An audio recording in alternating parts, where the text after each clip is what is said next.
मित्रमैत्रिणींनो, एका महाराष्ट्रद्रोही माणसाला पद्मभूषण पुरस्कार दिलेला आहे असं का म्हटलं जात आहे याचं कारण सांगते. या माणसाने मराठी लोकांचा खूप अपमान केलाय. सगळ्यात पहिला म्हणजे त्यांनी शिवाजी महाराजांचा अपमान केला. ते असं म्हणले की रामदास स्वामी नसते तर शिवाजी महाराज नसते. म्हणजे बघा, ते तसे गुरु होते म्हणून शिवाजी महाराज घडू शकले. हे धादंत खोटं वाक्य आहे. कारण की शिवाजी महाराज आणि रामदास स्वामी यांची कधीही भेट झालेली इतिहासामध्ये नोंद नाही आहे. मुद्दामून रामदास स्वामी यांना थोपवणं, हे जे काही आहेत ह्यासोबत खेळण्याचं काम यांनी केलंय.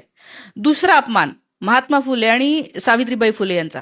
ते म्हणतात की या लोकांचं लग्न बघा 10व्या वर्षी 13व्या वर्षी झालं होतं आणि तेव्हा यांना काय कळत असेल आणि हे काय करत असतील, हे हे हे असं एकदम अश्लील घाणेरडं हसलेला आहे हा माणूस.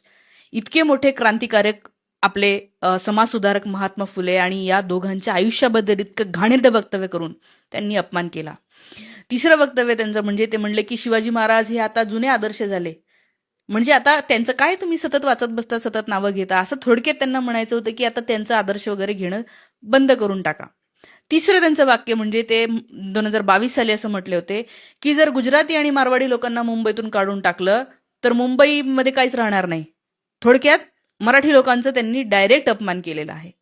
ही मुंबई कोळी लोकांची आहे, ही मुंबईतल्या मच्छीमारांची आहे. या मुंबईला वाचवण्यासाठी 108 हुतात्मे गेलेले आहे महाराष्ट्रासोबत जोडण्यासाठी.